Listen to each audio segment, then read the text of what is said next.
Captain ಭೀಮನ ಹತ್ರ ಪೆಟ್ಟು ತಿಂದು ಹೇಮಾವತಿ ನದಿ ದಾಟಿ ಈಗ ಕಟ್ಟೆಪುರ ಕಾಡಲ್ಲಿ ಇದ್ದಾನೆ. ಅದನ್ನ 4000 ವರ್ಷದ ಹಿಂದೆ ಚೈನಾದವರು ಕಂಡಿಡ್ಕೊಂಡು 4000 ವರ್ಷದವರೆಗೆ ಅವ್ರು ಬಾಯೇ ಬಿಡ್ಲಿಲ್ಲ.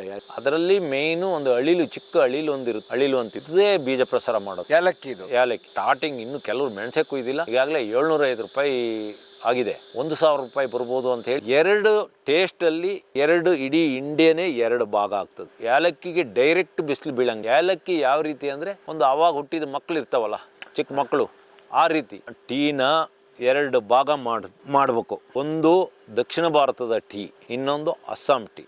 ಆ ಗಾಳಿಯಲ್ಲಿ ತೇವಾಂಶ ಜಾಸ್ತಿ, ಹಾಗಾಗಿ ಅಲ್ಲಿ ಟೀ ಉಂಟಲ್ಲ ಅದು ಕಹಿ ಮತ್ತು ಒಗರಿಲ್ಲ. ನೋಡಿ, ನಮ್ಮ ನಾಲಿಗೆ ಒಂದು 5-6 ಥರ ರುಚಿ ಹಿಡಿಯೋದ್ರಲ್ಲಿ ಒಗರು ರುಚಿನೂ ಒಂದು. ಅದು ನೀರು ಕುದಿಯಕ್ಕೆ ಹಾಕಿದೆ ತೆಗೆದು ಬಿಟ್ರೆ ಒಳ್ಳೇದು, ಬೇಗ ಅದು ಡಸ್ಟ್ ಅಲ್ಲ. ಇದು ಲೀಫ್ ಹಾಗಲ್ಲ, ಅದರ ಲೀಫಲ್ಲಿ ಫೇಮಸ್ ಅಂದರೆ ಲೇಬಲ್. ಟೀ ಗಿಡದ್ದು ಉಂಟಲ್ಲ, ಟೀ ಗಿಡನ ಬೀಜದಲ್ಲಿ ಇದು ಮಾಡೋದಲ್ಲ, ಟೀ ಗಿಡದ ಕೊಂಬೆಗಳನ್ನು ಕಟ್ ಮಾಡಿ ನೆಡೋದು. ಟೀ ತೋಟ ಮಾಡೋಕ್ಕೆ ಪರ್ಮಿಷನ್ ಬೇಕಂತ, ಆದರೆ ಕಾಫಿ ಮಾಡೋಕ್ಕೆ ಪರ್ಮಿಷನ್ ಬೇಕಾಗಿದ್ದು ಒಂದು ಸ್ವಲ್ಪ ತಲೆನೋವು ಇಂಥದ್ದು ಸಾಮಾನ್ಯ ರೋಗಗಳೆಲ್ಲ ತಡೆಯಷ್ಟು ತಾಕತ್ತು. ಆಮೇಲೆ ಕಾಫಿಯಲ್ಲಿ ಕೆಫಿನ್ ಅಂತ ಒಂದು, ಟೀಯಲ್ಲಿ ಟ್ಯಾನಿನ್ ಅಂತ ಒಂದು ಮಾದಕ ವಸ್ತು ಉಂಟು. ಯಾಲಕ್ಕಿ ಬೆಳಿತಾರೆ, ಯಾಲಕ್ಕಿ ಭಾರಿ ಬೆಲೆ ಇದೆ ಅಂತೆ. ಮನೆಯಲ್ಲಿ ಹೇಗೆ ಬೆಳಿಬೋದು ಯಾಲಕ್ಕಿನ ಅಂತ ಕೇಳಿದ್ದು. ನಾನು ಯಾಲಕ್ಕಿನ ಪಶ್ಚಿಮ ಘಟ್ಟದಲ್ಲಿ ಎತ್ತಿನ ಹೊಳೆ ಹುಟ್ಟಲ್ಲಿ 8-10 ಎಕರೆ ಒಳ್ಳೆ ಪಕ್ಕ ರೆಕಾರ್ಡ್ ಜಾಗ ಕೊಂಡು ನಾನು ಅಲ್ಲಿ 600-700 ಅಡಿ ಎತ್ತರಕ್ಕೆ ಪೈಪ್ ಹಾಕಿ ಅಲ್ಲಿಂದ ಆ ಗ್ರಾವಿಟಿ ಪವರಲ್ಲಿ ಆ ನೀರನ್ನ ಕೆಳಗಡೆ ತಂದು ಅಲ್ಲಿಗೆ ಜೆಟ್ ಫಿಟ್ ಮಾಡಿ ನಾನೊಂದು 2,000-3,000 kg ಏಲಕ್ಕಿ ಬೆಳೆದೆ. ಪಶ್ಚಿಮ ಘಟ್ಟದಲ್ಲಿ ಏಲಕ್ಕಿ ಬೆಳೆಯೋದು ಅಷ್ಟು ಸುಲಭ ಅಲ್ಲ, ಯಾಕೆಂದರೆ 300-400 ಇಂಚು ಮಳೆ ಬೀಳೋ ಜಾಗ. ಆದರೂ ನಾನು ಬೆಳೆದಿದ್ದೆ, ನಾನು ಈಗಲೂ ಬೆಳೆದೆ. ಆಮೇಲೆ ಈಗಲೂ ನನ್ನ ಹತ್ರ ಏಲಕ್ಕಿ ಉಂಟು. ಏಲಕ್ಕಿ ರೇಟ್ ಅದೊಂದು, ಏಲಕ್ಕಿದು ರೇಟ್ ಹೇಗೆ ಅಂದರೆ, ಬೆಲೆ ಹೇಗೆ ಅಂದರೆ, ಮನೆಯಿಂದ ಬೆಳಿಗ್ಗೆ ಹೊರಡ್ಬೇಕಾರೆ ಅದಕ್ಕೆ 1,000 ರೂಪಾಯಿ ಇದ್ದರೆ ನಾವು ಮಾರ್ಕೆಟ್ ತಲುಪಬೇಕಾದ್ರೆ 600 ರೂಪಾಯಿಗ ಇಲ್ಲ 500 ರೂಪಾಯಿ ಕುಸ್ತೋಗಿರ್ತದೆ. ಆ ರೀತಿ ಏಲಕ್ಕಿ ಬೆಳೆಯೋದು ಭಾರಿ ಈಸಿ. ಏಲಕ್ಕಿ ಗಿಡಗಳನ್ನ, ಒಂದು ವರ್ಷದ ಗಿಡಗಳನ್ನ ತಗೊಂಡೋಗಿ ನೆಡೋದು ಅಂದರೆ ಫಸ್ಟ್ ನೆಟ್ಟಾಗ ಅಲ್ಲಿ ಆ ಬೇರುಗಳನ್ನ ಮಾತ್ರ ಭೂಮಿಗೆ ಹಾಕಿ, ಅಲ್ಲಿ ಒಳ್ಳೆ ಗೊಬ್ಬರ ಎಲ್ಲ ಹಾಕಿ, ಅಂದರೆ ಹಟ್ಟಿ ಗೊಬ್ಬರನೆಲ್ಲ ಹಾಕಿ, ಆಮೇಲೆ ಒಳ್ಳೆ ಕಾಡು ಮಣ್ಣೆಲ್ಲ ಹಾಕಿ ಅದು ನೆಟ್ಟು ಅದು ಗಟ್ಟಿದೊಂದು ಕೋಲ್ ನೆಟ್ಟು ಅದಕ್ಕೆ ಹಗ್ಗ ಕಟ್ಟಿ ಅದರಲ್ಲಿ ಆ ಕೋಲಿನ ಬಲದಲ್ಲಿ ಅದು ಇರಬೇಕು. ಆಮೇಲೆ ಅದು ಮಳೆಗಾಲ. ಎಲ್ಲಿ ಸಿಗುತ್ತೆ ಸರ್ ಅದರ ಏಲಕ್ಕಿ ಗಿಡಗಳು? ಮೂಡಿಗೆರೆ ಸ್ಪೈಸಸ್ ಬೋರ್ಡು, ಇಲ್ಲಿ ಬೆಟ್ಟದ ಮನೆ ಅಂತಿದೆ, ಅಲ್ಲಿ ಸಿಗ್ತವೆ. ಸಕಲೇಶ್ಪುರದ ಸ್ಪೈಸಸ್ ಬೋರ್ಡು ಅಲ್ಲಿ ಸಿಕ್ಕುತ್ತೆ, ಎಲ್ಲ ಕಡೆನೂ ಸಿಕ್ಕುತ್ತೆ. ಬೆಂಗಳೂರಲ್ಲೂ ಬೆಳಿಬೋದು. ಅದಕ್ಕೆ ಅದರದ್ದೇ ಆದ ಒಂದು ವಾತಾವರಣ ಇರಬೇಕು. ಆದರೂ ಬೆಂಗಳೂರಲ್ಲೂ ಬೆಳಿಬೋದು, ಅಲ್ಲೂ ಬಿಡುತ್ತೆ ಏಲಕ್ಕಿ. ಆಮೇಲೆ ಏನು ಮಾಡಬೇಕು, ಅದಕ್ಕೆ ಒಂದು ಸ್ವಲ್ಪ ಸ್ಪ್ರೇ ಮಾಡಬೇಕು. ಅದಕ್ಕೆ ಕಾಂಡ ಕೊರೆಯ ಹುಳ ಬರುತ್ತೆ, ಅದಕ್ಕೆ ಒಂದು ಸ್ಪ್ರೇ ಮಾಡಬೇಕು. ಎಲೆಗಳಿಗೆಲ್ಲ ಲೀಫ್ ರಸ್ಟ್ ಅಂತ ಬರ್ತದೆ, ಅದಕ್ಕೆ ಮೈಲ್ತತ್ತು, ಸುಣ್ಣ, ಕಾಪರ್ ಸಲ್ಫೇಟ್, ಬೋರ್ಡೋ ಮಿಕ್ಸ್ಚರ್ ಹೊಡಿಬೇಕು. ಆಮೇಲೆ ಒಂದು ಸ್ವಲ್ಪ ಹಟ್ಟಿ ಗೊಬ್ಬರದಲ್ಲಿ, ಎಲೆ ಗೊಬ್ಬರದಲ್ಲೇ ಏಲಕ್ಕಿನ ಬೆಳೆದ್ರೆ ತುಂಬ ವರ್ಷ ಇಟ್ಕೋಬೋದು. ಆದರೆ ದಿಢೀರ್ ದುಡ್ಡು ಬೇಕು, ದಿಢೀರು ಗಿಡಗಳು ಎತ್ತರ ಆಗಬೇಕು ಅಂತ ಹೇಳಿದರೆ ನಮಗೆ ಕೆಮಿಕಲ್ ಫರ್ಟಿಲೈಸರ್ ಕೊಟ್ಟರೆ ಭಾರಿ ಸ್ಪೀಡಾಗಿ ಬೆಳೀತವೆ. 2 ವರ್ಷ 3 ವರ್ಷ ಅಷ್ಟೇ ಸತ್ತೋಗ್ತವೆ. ಅಂದ್ರೆ ಅದು ಹೇಗೆ ಸರ್? ಕಾಳು ಮೆಣಸು ಬೆಳೆದಾಗೆ ಬೆಳೆಯುತ್ತೆ ಯಾವುದಾದ್ರೂ ಗಿಡಕ್ಕೆ ಸಪೋರ್ಟ್ ಆಗಿ, ಅಥವಾ ಹೇಗೆ? ಏನು ಆಮೇಲೆ ಏನಿಲ್ಲ, ಕೋಲ್ ಕೊಟ್ಟ ಆದಮೇಲೆ ಅದು ಕೆಳಗಿಂದ ನಾವು ಅದು ಕಂದು ಅಂತೀವಿ, ಅದು ಬರುತ್ತೆ. ಅದು ಬಂದಾದಮೇಲೆ ಆಮೇಲೆ ಗಟ್ಟಿ ಆಗ್ತದೆ, ಆಮೇಲೆ ಕೋಲ್ ತೆಗಿಬೋದು. ಆಮೇಲೆ ಒಂದಿಷ್ಟಾಗಲ ಹರಡಿಕೊಳ್ತದೆ. ಆಮೇಲೆ ಅದ್ರ ಗೆಡ್ಡೆಯಲ್ಲಿ ಬರೋದು. ಆಮೇಲೆ ಕೆಳಗಡೆ ಎಲ್ಲ ಗಿಡಗಳು ಮೇಲೆ ಕಾಯಿ ಬಿಟ್ಟರೆ ಏಲಕ್ಕಿ ಗಿಡ ಅದರ ಬಡ್ಡೆಯಲ್ಲೇ ಒಂದು ನಾವು ಗರಿ ಅಂತೀವಿ, ಇಷ್ಟಿಟ್ಟುದ್ದ ಒಂದು ಇವು ಬರುತ್ತೆ. ಅದಾದಮೇಲೆ ಅದು ಒಡೆದು ಅದರಲ್ಲಿ ಹೂವಾಗುತ್ತೆ. ಹೂವಾದಮೇಲೆ ಕಾಯಿ ಆಗುತ್ತೆ. ಆಮೇಲೆ ಒಂದು 2-3 ತಿಂಗಳು, ಈಗ ಜೂನ್, ಜುಲೈ, ಆಗಸ್ಟ್, ಸೆಪ್ಟೆಂಬರ್, ಆಗಸ್ಟಲ್ಲಿ ನಾವು ಹಣ್ಣು ಕುಯ್ಬೋದು. ಅಂದರೆ 3 ತಿಂಗಳಲ್ಲಿ ಬೆಳೆಯೋದು. 3 ತಿಂಗಳಲ್ಲಿ ಅಂದರೆ ಗಿಡ ನಟ್ಟು 1 ವರ್ಷ 2 ವರ್ಷದ ಮೇಲೆ ಕಾಯಿ ಬಿಡೋದು. ಆದರೆ 3 ತಿಂಗಳು ಕಾಯ್ಬೇಕು. ಅದು ಕಾಯಿಗಳು ಹೂವೆಲ್ಲ ಆದಮೇಲೆ ಬಿಡಿಸೋದು. ಅದಕ್ಕೆ ಏನು ಮಾಡಬೇಕು ಅಂದರೆ, ಏಲಕ್ಕಿ ತೋಟದೊಳಗೆ ಹೋಗ್ಬೇಕಾದ್ರೆ ಅಲ್ಲಿಗೆ ಒಂದು ಸ್ವಲ್ಪ ನಮ್ಮ ಶೂಗಳನ್ನೂ ನಾವು ಒಂದು ಸ್ವಲ್ಪ ಕ್ಲೀನ್ ಮಾಡಿ ಹೋಗೋದು ಒಳ್ಳೆಯದು. ಇಲ್ಲ ಅಂದರೆ ಆ ಕಾಯಿಗಳಿಗೆ ಈ ಡಸ್ಟು ಅದು ಇದು ಬಂದು ರೋಗ ಬರುತ್ತೆ.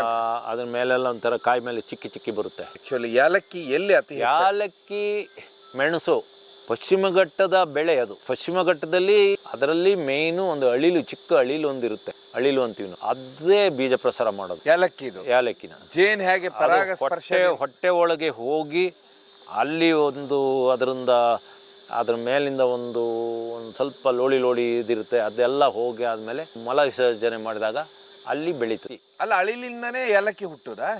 ಏಲಕ್ಕಿ ಬೀಜ ಪ್ರಸಾರ ಆಗುತ್ತೆ. ಆಮೇಲೆ ಜೇನುಹುಳ ಬೇಕು ಪರಾಗಸ್ಪರ್ಶ ಮಾಡೋಕ್ಕೆ, ಅದ್ರ ಜೇನುಹುಳ ಇಲ್ದಿದ್ರೂ ಆಗುತ್ತೆ. ಜೇನುಹುಳ ಬೇಕೇ ಬೇಕು ಅಂತ ಇಲ್ಲ. ಬಟ್ ಇದು ಅಳಿಲಿಂದನೇ ಇದು ಬೀಜ ಉತ್ಪತ್ತಿ, ಬೀಜ ಪ್ರಸಾರ ಆಗೋದು ಅಳಿಲಿನ ಆಹಾರನೇ ಅದು, ಚಿಕ್ಕ ಅಳಿಲಿಂದು. ಆಮೇಲೆ ಕೆಲವು ಕೀಟಗಳು ತಿಂತವೆ, ಹಕ್ಕಿಗಳು ತಿಂತವೆ, ಆದರೆ ಅಳಿಲು ಮೇಯ್ನು. ಇದ್ರ ಬೀಜ ಪ್ರಸಾರನೇ ಇದು ಪಶ್ಚಿಮ ಘಟ್ಟದ ಬೆಳೆ. ಪಶ್ಚಿಮ ಘಟ್ಟದಲ್ಲಿ ಈಗ ನಾನು ಕಾಡೊಳಗೆ ಬೇಕಾದ್ರೂ ಕರ್ಕೊಂಡು ಹೋಗ್ತೀನಿ. ಏಲಕ್ಕಿ ಒಂದು ರಾಶಿ ಬೆಳೆದಿರ್ತದೆ. ಇಡೀ ಇಂಡಿಯಾದಲ್ಲಿ ಎಲ್ಲೂ ಇಲ್ಲ. ಪಶ್ಚಿಮ ಘಟ್ಟ ಅಂದರೆ ಬಹುಶಃ ಕುದುರೆಮುಖದಿಂದ ಹಿಡಿದು ಉಪ್ಪಗಿರಿ, ಮಡಿಕೇರಿ ಈ ಮಧ್ಯದಲ್ಲಿ ಪಶ್ಚಿಮ ಘಟ್ಟ ಬರ್ತದಲ್ಲ, ಅದರಲ್ಲೇ ಏಲಕ್ಕಿ ಜಾಸ್ತಿ. ಆದರೆ ಮೆಣಸು ಏನು ಒಳ್ಳೆ ಮೆಣಸು ಇದೆ, ಪೆಪ್ಪರ್ ಅಂತೀವಿ, ಅದು ಪಶ್ಚಿಮ ಘಟ್ಟದಲ್ಲೇ ಬೆಳೆದಿದೆ. ಬಟ್ ಈ ಸರಿ ಮೆಣಸು ಹೇಗೆ ಸರ್, ರೇಟ್ ಇತ್ತಾ? ಮೆಣಸಿಗೆ ಒಳ್ಳೆ ರೇಟ್ ಇದೆ. ಈಗಲೇ ಸ್ಟಾರ್ಟಿಂಗ್ಗೆ 750 ರೂಪಾಯಿ kg ಇದೆ. ಆದರೆ 1000 ಬರ್ಬೋದು ಅಂತ ಒಂದು ಸುದ್ದಿ. ಹಾಗಾಗಿ ಯಾರು ಪ್ಲಾಂಟರ್ಗಳು ಮಾರ್ತಾ ಇಲ್ಲ. ತಾವೆಷ್ಟು ಟನ್ ಬೆಳೆದಿ? ಇಲ್ಲ, ನಮ್ಗೆ ಈಗ ಈ ಹೋದ್ಸತಿ ಇಡೀ ಮೆಣಸೇ ಫೇಲ್ಯೂರ್ ಆಯಿತು. ಹೋದ್ಸತಿ 35 ಡಿಗ್ರಿಗಿಂತ ಜಾಸ್ತಿ ಬಂದು ಭಾರಿ ಹೀಟ್ ಬಂದ ಕಾರಣ ಏಪ್ರಿಲ್ ಮೇ ಟೈಮಲ್ಲಿ ಎಲ್ಲೂ ಮೆಣಸು ಸೆಟ್ ಆಗಲೇ ಇಲ್ಲ. ಹಾಗಾಗಿ ಭಾರಿ ಕಡಿಮೆ ಮೆಣಸು, ಈಲ್ಡಿಂಗ್ ಕಡಿಮೆ ಇರೋದ್ರಿಂದ ಮೆಣಸಿಗೆ ಈಗ ರೇಟ್ ಜಾಸ್ತಿ ಆಗಿರೋದು. ಯಾಕೆಂದರೆ ಈಗ ಸ್ಟಾರ್ಟಿಂಗ್ ಇನ್ನೂ ಕೆಲವರು ಮೆಣಸೇ ಕುಯ್ದಿಲ್ಲ. ಈಗಾಗಲೇ 750 ರೂಪಾಯಿ ಆಗಿದೆ. 1000 ರೂಪಾಯಿ ಬರ್ಬೋದು ಅಂತ ಹೇಳಿ ನಾವೆಲ್ಲ ಗಂಟು ಕಟ್ಟಿ ಇಟ್ಟುಬಿಟ್ಟಿದ್ದೀವಿ. KGಗೆ 1 kgಗೆ 1000 ಬರ್ಬೋದು ಅಂತ ಮಾತು ನಡೀತಾ ಇದೆ. ಒಂದು ಹೂವು ಇರ್ಬೋದು, ಗಾಳಿ ಸುದ್ದಿ ಇರ್ಬೋದು. ಅದು 750 ರೂಪಾಯಿ ಈಗ ಬೆಲೆ ಇದೆ. ಬಟ್ ಏಲಕ್ಕಿನ ಕರ್ನಾಟಕದಲ್ಲಿ ಎಲ್ಲೂ ಬೆಳಿಬೋದು ಅಂತೀರಾ? ಎಲ್ಲಿ ಬೇಕಾದ್ರೂ ಬೆಳಿಬೋದು ಏಲಕ್ಕಿನ. ಅದಕ್ಕೊಂದು ನೆರಳು, ಅದಕ್ಕೊಂದು ನೀರು ಎಲ್ಲ ಕೊಟ್ಟರೆ. ಏಲಕ್ಕಿಗೆ ಡೈರೆಕ್ಟ್ ಬಿಸಿಲು ಬೀಳಂಗೆ. ಏಲಕ್ಕಿ ಯಾವ ರೀತಿ ಅಂದರೆ ಒಂದು ಆವಾಗ ಹುಟ್ಟಿದ ಮಕ್ಕಳು ಇರ್ತಾವಲ್ಲ, ಚಿಕ್ಕ ಮಕ್ಕಳು, ಆ ರೀತಿ ಡೈರೆಕ್ಟ್ ಬಿಸಿಲು ಬೀಳಂಗೇ ಇಲ್ಲ. ಅದಕ್ಕೆ ಡೈರೆಕ್ಟ್ ಒಂದು ಅರ್ಧ 1 ಗಂಟೆ ಬಿದ್ದರೂ ಬೀಳ್ಬೋದು. ದಿನೆಲ್ಲ ಬಿಸಿಲು ಬಿದ್ದರೆ ಅದು ಎಲೆ ಎಲ್ಲ ಸುಟ್ಟು ಸತ್ತೇ ಹೋಗ್ತದೆ. ಏಲಕ್ಕಿ ಭಾರಿ ಸೂಕ್ಷ್ಮ ಬೆಳೆ. ಏಲಕ್ಕಿ ಉಂಟಲ್ಲ, ಏಲಕ್ಕಿ ತೋಟ ಮಾಡೋಕ್ಕೆ ಭಾರಿ ಖುಷಿ. ಯಾಕೆಂದರೆ ದಿನ ಕಾಫಿ ತೋಟ ತಂಗಲ್ಲ, ನಾವು ದಿನನೂ ಅದರಲ್ಲಿ ಏನಾರ ಒಂದು ಇದು ನೋಡ್ತಾ ಇರ್ಬೋದು. ನಾವು ಅದಕ್ಕೆ ಕೆಳಗಡೆಯಿಂದ ಬರ್ತದಲ್ಲ ಗೆಡ್ಡೆಯಿಂದ, ಅದಕ್ಕೆ ಕಂದು ಅಂತೀವಿ. ಆ ಕಂದುಗಳು ಬೆಳೀತಾ ಇರ್ತವೆ. ಆದರೆ ಕರೆಕ್ಟಾಗಿ ಸ್ಪ್ರೇ ಮಾಡಬೇಕು. ಇದು ಫರ್ಟಿಲೈಸರ್ ಇದು ಕೊಟ್ಟರೆ ನಾವು 2 ವರ್ಷದಲ್ಲಿ ಬಂಪರ್ ಬೆಳೆ ತೆಗಿತೀವಿ. ಹಾಗೆ ಸಾವಯವ ಇದನ್ನ ಕೊಟ್ಕೊಂಡು ಹೋದರೆ 3 ವರ್ಷಕ್ಕೆ ಸ್ವಲ್ಪ ಬೆಳೆ ಒಂದು 10 ವರ್ಷ 15 ವರ್ಷ ಎಲ್ಲ ಇಟ್ಕೋಬೋದು. ಆದರೆ ಇದಕ್ಕೆ ಈ ಗೊಬ್ಬರ ಕೊಟ್ಟರೆ ಮಾತ್ರ 3 ವರ್ಷ 4 ವರ್ಷಕ್ಕೆ ಗಿಡ ಸತ್ತೋಗ್ತದೆ. ಅಲ್ಲ ಸರ್, ಈಗ ಏಲಕ್ಕಿ ನೆರಳಲ್ಲೇ ಬೆಳಿತಾರೆ ಇವರು? ನಾವೆಲ್ಲ ಏಲಕ್ಕಿ ನೆರಳಲ್ಲೇನೆ. ಆದರೆ ಏಲಕ್ಕಿ ಇತ್ತೀಚೆಗೆ ಏಲಕ್ಕಿಯ ಸಂಶೋಧನೆ ಮಾಡಿ ಥರದ ಏಲಕ್ಕಿ ವೆರೈಟಿಗಳನ್ನು ಹಿಡಿದಾರೆ. ಅದರಲ್ಲಿ SKP14 ಅಂತ ಮಾಡಿರು, ಇನ್ನು ಮೂಡಿಗೆರೆ 1 ಅಂತ ಹಿಂದೆ ಮಾಡಿದ್ರು. ಎಲ್ಲ ಒಂದೊಂದು ಹೇಗೆ ಭತ್ತದಲ್ಲಿ ಎಷ್ಟೆಷ್ಟು ತಳಿಗಳಿದ್ದಾವೆ, ಅದೇ ಥರ ಏಲಕ್ಕಿಯಲ್ಲೂ ತುಂಬ ತಳಿಗಳು ಮಾಡಿದ್ದಾರೆ, ಹೈಬ್ರಿಡ್ಗಳು ಮಾಡಿದ್ದಾರೆ. ಯಾವುದೇ ಹೈಬ್ರಿಡ್ ಆಗಲಿ, ಭತ್ತ ಆಗಲಿ, ಏಲಕ್ಕಿ ಆಗಲಿ, ಕಾಫಿ ಆಗಲಿ, ಮೆಣಸಾಗಲಿ, ಹೈಬ್ರಿಡ್ ಇದಕ್ಕೆ ಗೊಬ್ಬರ ಜಾಸ್ತಿ ಬೇಕು, ನೀರು ಜಾಸ್ತಿ ಕೊಡಬೇಕು. ನಮ್ಮ ಪಶ್ಚಿಮ ಘಟ್ಟದಿಂದಲೇ ಒಂದು ಗಿಡಗಳನ್ನು ತಂದು ಕೋಟ್ಯಾಂತರ ವರ್ಷದಿಂದ ಹುಟ್ಟಿದ ಅದನ್ನೇ ತಂದು ತೋಟ ಮಾಡಿದ್ದು ಉಂಟು ನಾನು. ಇದರಷ್ಟು ಫಸಲು ಜಾಸ್ತಿ ಬಿಡಲಿಲ್ಲ ಅಂದರೂ ಸುವಾಸನೆ ಎಲ್ಲ ಜಾಸ್ತಿ. ಹೈಬ್ರಿಡ್, ಯಾವುದೇ ಹೈಬ್ರಿಡ್ ಭತ್ತ ಇರ್ಬೋದು, ಹೈಬ್ರಿಡ್ ಅಕ್ಕಿ ಇರ್ಬೋದು, ಹೈಬ್ರಿಡ್ ಕಾಫಿ ಇರ್ಬೋದು, ಹೈಬ್ರಿಡ್ ಮೆಣಸು ಇರ್ಬೋದು, ಇನ್ನು ಬೇರೆ ದ್ವಿದಳ ಧಾನ್ಯಗಳಿರ್ಬೋದು, ಅವು ರುಚಿ ಇರಲ್ಲ. ಜೊತೆಗೆ ತಾಕತ್ತಿನ ಫುಡ್ಡೂ ಇಲ್ಲ. ಯಾಕೆಂದರೆ ಈಗೆಲ್ಲ ಬಿಡಿ ಕೆಮಿಕಲ್ ಫರ್ಟಿಲೈಸರ್ ಹಾಕೋದಕ್ಕೆ ಶುರು ಮಾಡಿದ ಮೇಲೆ ಟೇಸ್ಟು ಇಲ್ಲ, ಅದರ ಸತ್ವನೂ ಇಲ್ಲ. ಅದು ತಿಂದರೆ ಯಾವನು ಎಲ್ಲ ಬೇಗ ವಯಸ್ಸಾಗಿನ ಮೊದಲೇ ಸಾಯ್ತಾರೆ. ಹುಡುಗರದ್ದು ಇನ್ನೊಂದು ಪ್ರಶ್ನೆ ಇತ್ತು. ಅದೇನಂತ ಹೇಳಿದ್ರೆ, ಇಲ್ಲಿ ಏನೋ ಟೀ ಪೌಡರ್ ಬೆಳೀತಾರಂತೆ ಸರ್. ಆಸಾಂ ಟೀಗೆ, ಆಸಾಂಕ್ಕಿಂತ ಇದು ಸ್ಟ್ರಾಂಗ್ ಟೀ ಅಂತಾರೆ. ಆಮೇಲೆ ಆಸಾಂಕ್ಕಿಂತ ಇದಕ್ಕೆ ಡಿಮಾಂಡ್ ಜಾಸ್ತಿನ, ಆಸಾಂ ಟೀಗೆ ಡಿಮಾಂಡ್ ಜಾಸ್ತಿನ ಅಂತ ಕೇಳಿದಾರೆ. ನೋಡಿ, ಭಾರತದಲ್ಲಿ ಟೀ ವಿಚಾರದಲ್ಲಿ ಇಡೀ ಇಂಡಿಯಾನೇ 2 ಭಾಗ ಆಗುತ್ತೆ. ದಕ್ಷಿಣ ಭಾರತದ ಟೀ ಮತ್ತು ಅಸ್ಸಾಂ ಟೀ ಅಂತ. ಅಸ್ಸಾಂ ತೋಟಗಳು ಬಂಗಾಳ ಕೊಲ್ಲಿಯಿಂದ ಬೀಸುವ, ಸಮುದ್ರ ಮೇಲಿಂದ ಬೀಸುವ ಮಾಯಿಶ್ಚರ್ ಗಾಳಿ, ಆ ಗಾಳಿಯಲ್ಲಿ ತೇವಾಂಶ ಜಾಸ್ತಿ. ಹಾಗಾಗಿ ಅಲ್ಲಿ ಟೀ ಉಂಟಲ್ಲ, ಅದು ಕೈ ಮತ್ತು ಒಗರಿಲ್ಲ. ಹಾಗಾಗಿ ಅಲ್ಲಿ ಟೀಗಳು ಬ್ರೂಕ್ ಬಾಂಡರು ಇರ್ಬೋದು. ಇಲ್ಲಿ ಬ್ರೂಕ್ ಬಾಂಡ್ ಇತ್ತು. ಕಾಡ್ಮನೆ ಎಸ್ಟೇಟ್ನ 6000 ಎಕರೆನ ಒಬ್ಬ ವಾಲ್ಟರ್ಸ್ ಹತ್ರ ಕೊಂಡಿದ್ದು ಬ್ರೂಕ್ ಬಾಂಡರು. ಅವರೇ ಇಲ್ಲಿ ಗಿಡ ಹಾಕಿದ್ದು. ಅಲ್ಲಿದು ಟೀಗಳು ಸುಮಾರಿದೆ. ತಾಜ್ ಮಹಲ್ ಅಂತ ಇನ್ನೂ ಏನೇನೋ ಇದೆ. ಟಾಟಾದರದ್ದೇ 10 ವರ್ಷದ ಹಿಂದೆ 26-28 ಸಾವಿರ ಎಕರೆ ಟೀ ಇತ್ತು ಅಲ್ಲಿ. ಎಲ್ಲಿ ಸರ್, ಅಸ್ಸಾಮಲ್ಲೇ? ಇಲ್ಲ, ಅಸ್ಸಾಮಲ್ಲಿ, ಬರೀ ಅಸ್ಸಾಮಲ್ಲೇ. ಆಮೇಲೆ ನಮ್ಮ ಕಾಡ್ಮನೆ ಟೀ ಎಸ್ಟೇಟ್ ಚೆಟ್ಟಿಯಾರ್ ಇದಾರಲ್ಲ, ಮುರುಘಪ್ಪ ಗ್ರೂಪ್ನವ್ರದ್ದು, ಬ್ರಹ್ಮಪುತ್ರ ನದಿ ಸೈಡು 2,500 ಎಕರೆ ಒಂದು ಟೀ ಎಸ್ಟೇಟ್ ಇದೆ. ನಾನು ಆಫ್ ರೋಡು ಇದಕ್ಕೆ ಹೋದಾಗ, ನಾಗಾಲ್ಯಾಂಡಿಗೆ ಹೋದಾಗ ನಾನು ಅಲ್ಲಿ ಹೋಗಿ, ಅಲ್ಲಿ ನನ್ನ ಫ್ರೆಂಡ್ ಇಲ್ಲಿ ಮ್ಯಾನೇಜರ್ ಅಲ್ಲಿದ್ದರು, ಅಲ್ಲಿ ಹೋಗಿ ಹಾಲ್ಟ್ ಮಾಡಿ ತೋಟ ಎಲ್ಲ ನೋಡಿ ಬಂದೆ. ಹೀಗೆ ಸಿಕ್ಕಾಪಟ್ಟೆ ಟೀ ಎಸ್ಟೇಟ್ ಇದೆ. 2 ಟೇಸ್ಟಲ್ಲಿ 2 ಇಡೀ ಇಂಡಿಯಾನೇ 2 ಭಾಗ ಆಗ್ತದೆ. ಒಂದು ಟೀ ಟೇಸ್ಟಲ್ಲಿ, ಒಂದು ಸೌತ್ ಇಂಡಿಯಾ, ಇನ್ನೊಂದು ಅಸ್ಸಾಂ ಟೀ. ಅಸ್ಸಾಂ ಟೀಗೆ ಬಂಗಾಳ ಕೊಲ್ಲಿ, ಬಾಂಗ್ಲಾದೇಶದ ಕಡೆಯಿಂದ ಮಾಯಿಶ್ಚರ್ ಗಾಳಿ ಅಂದರೆ ಏನು ಸೇಮ್ ನಮ್ಮ ಸೌತ್ ಕೆನರಾ ಗಾಳಿ, ಮಂಗಳೂರು ಇರ್ಬೋದು, ಅಲ್ಲೆಲ್ಲ ಸಮುದ್ರ ಮೇಲಿಂದ ಗಾಳಿ ಬೀಸೋದ್ರಿಂದ ಅಲ್ಲಿ ನೀರಲ್ಲಿ ಗಾಳಿಯಲ್ಲಿ ತೇವಾಂಶ ಜಾಸ್ತಿ. ಅಲ್ಲಿ ಬಟ್ಟೆಗಳನ್ನೆಲ್ಲ ಬಿಸಿಲಿಗೆ ಹರಡಿ ಬಟ್ಟೆ ಒಣಗೋದಿಲ್ಲ. ಅದೇ ಅಲ್ಲಿ ಹಾಗಾಗಿ ಆ ಮಾಯಿಶ್ಚರ್ ಗಾಳಿ ಇರೋದ್ರಿಂದ ಬಟ್ಟೆಗಳು ಒಣಗುವುದಿಲ್ಲ. ಅಂದ್ರೆ ಮತ್ತೆ ಯಾವ ರೀತಿ ಒಣಗುತ್ತೆ ಬಟ್ಟೆ ಅಂತ ಹೇಳಿ? ಲೇಟ್ ಒಣಗೋದು. ನಮ್ಮ ಇಲ್ಲಿ ಘಟ್ಟದ ಮೇಲೆ ಒಣಗಿದಷ್ಟು ಬೇಗ ಒಣಗಲ್ಲ, ಯಾಕಂದರೆ ಅಲ್ಲಿ ಗಾಳಿಯಲ್ಲಿ ತೇವಾಂಶ ಉಂಟಲ್ಲ, ನಮ್ಮಷ್ಟು ಬೇಗ ಒಣಗಲ್ಲ ಬಿಸಿಲಲ್ಲಿ. ಅದೊಂದು ಉದಾಹರಣೆ ಕೊಟ್ಟಿದ್ದು ನಾನು. ಹಾಗಾಗಿ ಅಲ್ಲಿ ಕೈ ಬರಲ್ಲ ಮತ್ತು ಒಗರು ಬರೋದಿಲ್ಲ. ನೋಡಿ, ನಮ್ಮ ನಾಲಿಗೆ ಒಂದು 5-6 ಥರ ರುಚಿ ಹಿಡಿಯೋದ್ರಲ್ಲಿ ಒಗರು ರುಚಿನೂ ಒಂದು. ಒಗರು ಅಂತೀವಿ ನಾವು, ಬೇರೆ ಬೇರೆ ಭಾಷೆಯಲ್ಲಿ ಏನೇನೋ ಇರ್ಬೋದು, ಒಗರು ಅಂತ. ಅಲ್ಲಿ ಇಲ್ಲ, ಕಹಿ ಅನಿಸೋದು ಅಂತಾರೆ. ಕೈನೂ ಇಲ್ಲ ಅಲ್ಲಿ, ಕೈ ಬೇರೆ ಒಗರು ಬೇರೆ. ಅದೇ ಸೌತ್ ಇಂಡಿಯಾದಲ್ಲಿ ಒಣ ಹವೆ ಇರೋದ್ರಿಂದ ಇಲ್ಲಿ ಗಾಳಿಯಲ್ಲಿ ಮಾಯಿಶ್ಚರ್ ಇಲ್ಲದೆ ಒಣ ಹವೆ ಆಗಿರೋದ್ರಿಂದ ಒಂದು ಮನುಷ್ಯರು ಕಪ್ಪಾಗಿರೋದು ಅದಕ್ಕೆ. ಇನ್ನೊಂದು ಅಂದರೆ ನಿಮ್ಮ ದಕ್ಷಿಣ ಕನ್ನಡ ಜಿಲ್ಲೆಯಲ್ಲಿ ಮನುಷ್ಯರೆಲ್ಲ ಕೆಂಪು ಇರೋದಕ್ಕೆ ಜಾಸ್ತಿ ಕಾರಣ ತೇವಾಂಶ ಇರೋ ಗಾಳಿಯಿಂದ ಇರಲಿ.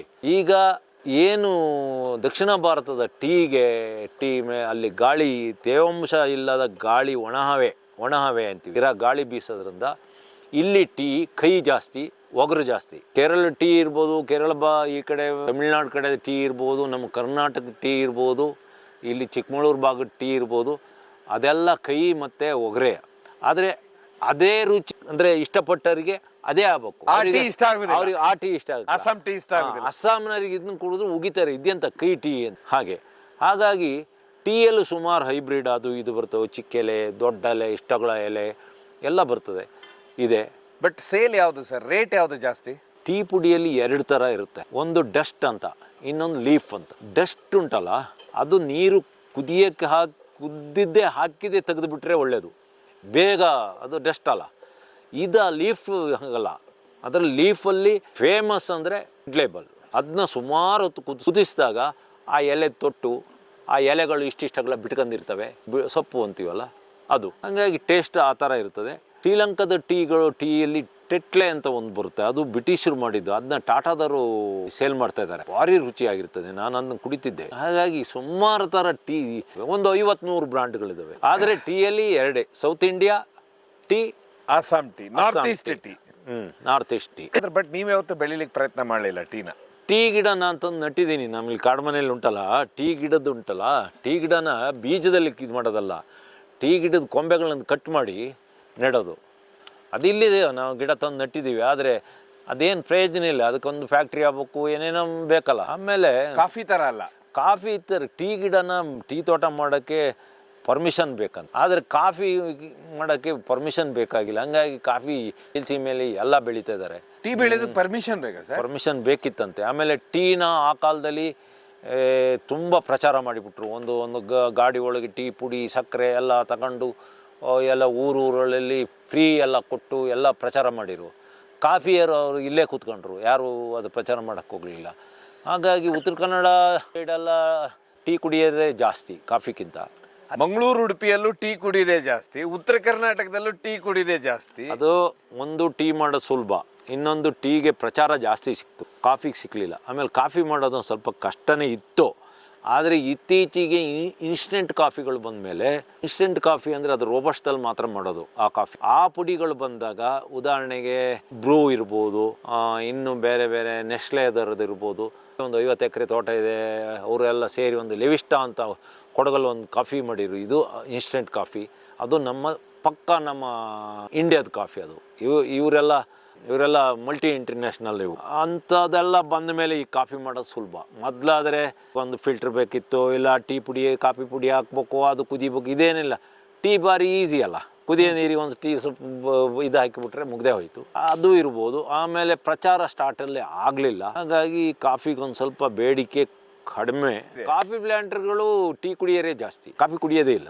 ಹೌದು, ನಮ್ಮಲ್ಲಿ ಕಾಫಿ ಪ್ಲಾಂಟರ್ಗಳಿದಾರಲ್ಲ, ಕಾಫಿ ಕುಡಿಯೋಕ್ಕಿಂತ ಟೀ ಕುಡಿಯೋರೇ ಜಾಸ್ತಿ. ಟೀ ಕೇರಳನೇ ಟೀಯಲ್ಲಿದೆ, ತಮಿಳ್ನಾಡಲ್ಲಿ ಕೆಲವೊಂದು ಭಾಗ ಕಾಫಿಯಲ್ಲಿದೆ. ಮತ್ತು ಕಾಫಿ ಹೀಟು ಈಗ ನೋಡಿ, ರಾಯಚೂರಲ್ಲಿ 45 ಡಿಗ್ರಿವರೆಗೂ ಹೋಗುತ್ತೆ. ಬಳ್ಳಾರಿ ಒಂದು ಸ್ವಲ್ಪ ಟೀ ತಂಪು, ಕಾಫಿ ಒಂದು ಸ್ವಲ್ಪ ಹೀಟು, ಅದು ಕಾರಣ ಇದ್ದರೂ ಇರ್ಬೋದು. ಮಲೆನಾಡರೆಲ್ಲ ಸಾಮಾನ್ಯ ಮಳೆಗಾಲದಲ್ಲಂತೂ ಕಾಫಿನೇ ಜಾಸ್ತಿ ಕುಡಿಯೋದು, ಯಾಕೆಂದರೆ ಬಾಡಿ ಹೀಟ್ ಆಗ್ಬೇಕಲ್ಲ. ಆಮೇಲೆ ಕಾಫಿಯಲ್ಲಿ ಕೆಫಿನ್ ಅಂತ ಒಂದು ಸ್ವಲ್ಪ ತಲೆನೋವು ಇಂಥದ್ದು ಸಾಮಾನ್ಯ ರೋಗಗಳೆಲ್ಲ ತಡೆಯಷ್ಟು ತಾಕತ್ತು. ಟೀಯಲ್ಲಿ ಟ್ಯಾನಿನ್ ಅಂತ ಒಂದು ಮಾದಕ ವಸ್ತು ಉಂಟು, ಅದು ಟೀ ಕೆಲವು ಟೈಮ್ ನಾನು ಬ್ಲ್ಯಾಕ್ ಕಾಫಿ ಕುಡಿಯೋದು. ನಾನು ಕಾಫಿ ಕುಡಿಯಲ್ಲ, ದಿನ ಟೀನೂ ಕುಡಿಯಲ್ಲ, ಎಲ್ಲರೂ ಒಂದೊಂದು ದಿವ್ಸ ಕುಡಿತೀನಿ. ಒಂದೊಂದು ಸತಿ ಟೀ ಕುಡಿದಾಗ ನನಗೆ ಭಾರಿ ಉಲ್ಲಾಸ, ಒಂಥರ ತಾಕತ್ತು ಬಂದಂಗೆ. ಟೀ ಮಾಡೋದು ಸುಮಾರು ಥರ ಇದೆ, ಆದರೆ ಕಾಫಿ ಹೊರದೇಶದಿಂದ ಬಂದಿದ್ದು. ಟೀ ನಮ್ಮ ಚಿತ್ತಗಾಂಗ್ ಬೆಟ್ಟಗಳಲ್ಲಿ ಕಾಡಲ್ಲೇ ಬೆಳೆದಿದ್ದು. ಹೇಗೆ ನಮ್ಮ ವೆಸ್ಟರ್ನ್ ಘಾಟಲ್ಲಿ ಏಲಕ್ಕಿ ಮೆಣಸು ಬೆಳೀತು, ಅದೇ ರೀತಿ ಈಸ್ಟರ್ನ್ ಘಾಟ್ ಉಂಟು ಪೂರ್ವ ಬೆಟ್ಟಗಳಲ್ಲಿ, ಅಲ್ಲಿ ಟೀ ಬೆಳೀತು. ಅದನ್ನ 4000 ವರ್ಷದ ಹಿಂದೆ ಚೈನಾದವರು ಕಂಡು 4000 ವರ್ಷದವರೆಗೆ ಅವ್ರು ಬಾಯೇ ಬಿಡಲಿಲ್ಲ. 4000 ವರ್ಷದ ಹಿಂದೆನೇ ಕುಡಿತಿದ್ದು. ಆಮೇಲೆ ಅದು ಹೆಂಗೆಂಗೋ ಗೊತ್ತಾಗಿಯೋ ಬ್ರಿಟಿಷರಿಗೆಲ್ಲ ಗೊತ್ತಾಗಿ ಎಲ್ಲ ಇದು ಮಾಡಿ ಇಲ್ಲಿ ಬ್ರಿಟಿಷರೇ ಕಾಪಿ ತೋಟ ಚಿತ್ತಗಾಂಗ್ ಅಂದ್ರೆ ನೀವು ಚಿತ್ತಗಾಂಗ್ ಬೆಟ್ಟಗಳು ನಾರ್ತ್ ಈಸ್ಟ್ ಏನು ಬಾಂಗ್ಲಾ ಆ ಭಾಗದಲ್ಲಿ ಚಿತ್ತಗಾಂಗ್ ಬೆಟ್ಟಗಳಿರೋದು, ಅದು ನಮ್ಮ ಇಂಡಿಯಾನೇ ಅಲ್ವಾ? ಅದು ನಮ್ಮ ಇಂಡಿಯಾದ್ದೇ ಬೆಳೆ. ತ್ರಿಪುರ ಚಿತ್ತಗಾಂಗ್ ಬೆಟ್ಟಗಳು ಅಲ್ಲಿ ಕಾಡಲ್ಲಿ ಈಗಲೂ ಉಂಟಂತೆ. ಹೇಗೆ ಇಥೋಪಿಯಾ ಕಾಡು ರೋಬಸ್ಟ ಮರಗಳಿದ್ದಾವೆ, ಅರಬ್ ದೇಶದಲ್ಲಿ ಹಿಂಗೆ ಅರಾಬಿಕಾ ಕಾಫಿ ಗಿಡಗಳಿದ್ದಾವೆ. ಇದು ಹಾಗೆ, ಇದು ನಮ್ಮದು ಸ್ವಂತ. ನಮಗೀಗ ಟೀ ಇಂಡಿಯಾದ್ದು, ಮೆಣಸು ಇಂಡಿಯಾದ್ದು, ಏಲಕ್ಕಿ ಮೆಣಸು ನಮ್ಮ ಪಶ್ಚಿಮ ಘಟ್ಟದ್ದು. ನನ್ನ ಇಲ್ಲಿಂದ ಎದುರಿಗೆ 10 ಕಿಲೋಮೀಟ್ರ್ ಏರ್ ಡಿಸ್ಟೆನ್ಸಲ್ಲೇ ಪಶ್ಚಿಮ ಘಟ್ಟ ಶುರುವಾಗ್ತದೆ. ಈ ನದಿ ಹುಟ್ಟಿರೋದು ಪಶ್ಚಿಮ ಘಟ್ಟದಲ್ಲಿ, ಅದು ನಮ್ಮ ಪಶ್ಚಿಮ ಘಟ್ಟದ ಬೆಳೆಗಳು ಈ ಇಂಡಿಯಾದಲ್ಲೇ ಬೆಳೆದಿದ್ದು. ಈಗ ಏನು ಚಿತ್ತಗಾಂಗ್ ಬೆಟ್ಟಗಳ ಕಾಡೊಳಗೆ ಹುಡ್ಕೊಂಡು ಹೋದರೆ ಟೀ ಮರಗಳೇ ಇದಾವಂತೆ. ಅದರಲ್ಲೂ ಈಗ ಸುಮಾರು ಹೈಬ್ರಿಡು ಏನೇನೋ ತಳಿಗಳು ಮಾಡಿದ್ದಾರೆ. ಅಂತೂ ಟೀನೇ ಕಾಫಿ. ಒಂದು ನನಗೆ ಗೊತ್ತಿರೋ ಪ್ರಕಾರ ಒಂದು 70 ಕೋಟಿ ಜನ ಆದರೂ ಕುಡಿತಾರೆ. ಉತ್ತರ ಭಾರತ ಇಡೀ ಟೀನೇ ಕುಡಿಯೋದು. ಇತ್ತೀಚಿನ ಒಂದು ಸಂಶೋಧನೆ ಪ್ರಕಾರ ಬ್ಲ್ಯಾಕ್ ಟೀ ಕುಡಿದ್ರೆ ಮೂಳೆಗಳು ಗಟ್ಟಿ ಆಗ್ತವಂತೆ. ಮೂಳೆಗಳು ಸಾಮಾನ್ಯಕ್ಕೆ ವಯಸ್ಸಾದವರು, ಅದರಲ್ಲೂ ಅಮೇರಿಕದಲ್ಲೆಲ್ಲ ಒಂದು ಏಜ್ ಆದಮೇಲೆ ಮೂಳೆ ಮುರ್ಕೊಂಡು ಬೀಳೋದೇ ಜಾಸ್ತಿ. ಹಾಲು ರುಚಿಗೆ ಹಾಕ್ಯನದು.